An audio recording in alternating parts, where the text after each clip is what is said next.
बिस्मिल्लाहिर्रहमानिर्रहीम। अस्सलामुअलैकुम।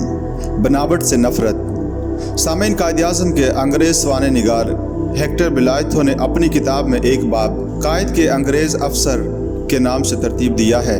वो लिखते हैं, मिस्टर जिन्ना इन इनकलाबी लीडरों में से न थे जो बरसों से ये नारा लगा रहे थे कि अंग्रेज़ों को फ़ौरन बोरिया बिस्तर समेत हिंदुस्तान छोड़ देना चाहिए।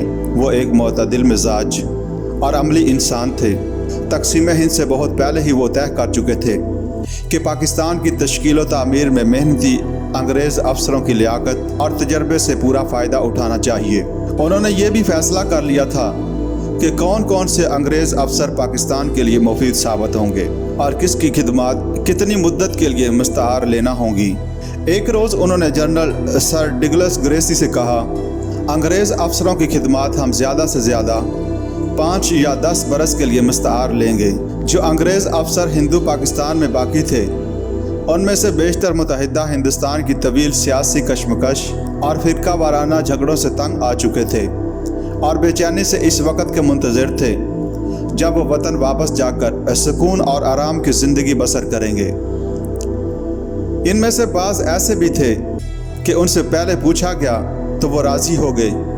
कायद-ए-आज़म ने इन मुंतखब अफसरों के नाम गिनवा कर वासराय के सेक्रेटरी लॉर्ड अज़मे से कहा, मैं सर आर्चीबाल्ड रोनाल्ड को अपना माली मशीर मुकर्रर करना चाहता हूँ, सर जॉर्ज को सूबा सरहद का गवर्नर और सर फ्रांसिस मोडी को पंजाब का गवर्नर। ये अंग्रेज़ अफसर एक उम्र हिंदुस्तान में बसर कर चुके थे और इन्हें मुल्क से बड़ा लगाव था। मिस्टर जिन्ना खूब जानते थे कि उनमें से किस अफसर से वो क्या काम ले सकते हैं। सर जॉर्ज तकसीम से पहले ही हिंदुस्तान की खिदमत से सबकदोश होकर इंग्लिस्तान में यूनिवर्सिटी में मुकर्रर हो चुके थे, लेकिन जब पाकिस्तान की तरफ से इन्हें सूबा सरहद वापस आने की दावत दी गई तो उन्होंने कबूल कर ली। क़याम पाकिस्तान के 2 ही दिन बाद इन अंग्रेज़ अफसरों और साबिक़ हाकिमों पर यह ज़ाहिर हो गया कि कायद-ए-आज़म महज इनकी खिदमत से फ़ायदा नहीं उठाना चाहते, बल्कि दिल से हर मेहनती और ज़िम्मेदार इंसान के खलूस की कदर करते हैं और इन्हें इज़्ज़त से पाकिस्तान में रखेंगे। इसकी एक मिसाल देखिए। 17 अगस्त को तारीख़ पाकिस्तान का पहला एतवार था। इस दिन इंग्लिस्तानी कलीसिया के आर्च डेकन ने कराची के गिरजा घर में नमाज शुक्राना का एहतमाम किया। नमाज के लिए आर्च डेकन ने एक ख़ास दुआ लिखी जिसमें मिस्टर जिन्ना का भी जिक्र था। कायद-ए-आज़म को जब इसकी खबर हुई तो उन्होंने भी सरबराह मुमलकत की हैसियत से इस नमाज में शिरकत की ख्वाहिश जाहिर की। दरअसल कायद चाहते थे कि अंग्रेज़ अफसरों बिलखसूस अक़लियती और मसीह आबादी को एहसास हो कि उनके लिए पाकिस्तान में आज़ादी और इज़्ज़त दोनों मुयस्सर होंगे। इस वाक़े का जिक्र करते हुए वेल्फील्ड रेसल लिखते हैं, मिस्टर जिन्ना खूब जानते थे कि इनके मुतअक्किदों में बहुत से इंतहा पसंद मुसलमान हैं जो ईसाइयों की इस दिलजोई से खुश ना होंगे, मगर उन्होंने दीदा व दानिस्ता ये सियासी ख़तरा मोल लिया।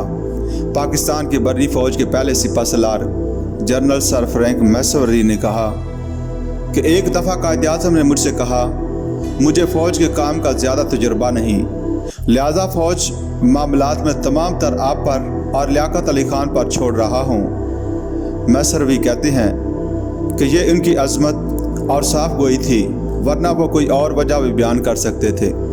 बेलायतो लिखते हैं, 1948 के मार्च में ढाका में एक दिलचस्प वाक़या हुआ जिससे मालूम होता है कि मिस्टर जिन्ना फ़ौजी मामलात और मखसूस आदाब से ज़्यादा वाकिफ़ नहीं थे, लेकिन अगर इन्हें किसी बात का इल्म ना होता था तो वो ज़ाहिरदारी और बनावट से काम नहीं लेते थे, बल्कि साफ कह देते थे कि इस बारे में कुछ ज़्यादा नहीं जानता। मुसन्नफ़ के मुताबिक जब कायद-ए-आज़म ढाका में सलामी लेने खड़े हुए तो मुकर्ररा मकाम से कोई 3 फुट दूर थे। कमांडर इन चीफ ने उनके कान में कहा, जनाब आपको इस जगह खड़ा होना चाहिए। कायद-ए-आज़म ने पूछा, ये क्यों? इस पर कमांडर इन चीफ ने जवाब दिया, क्योंकि ये एक फ़ौजी तकरीब है और यही आदाब हैं। कायद बहुत खूब कहकर और ठीक जगह पर जाकर खड़े हो गए।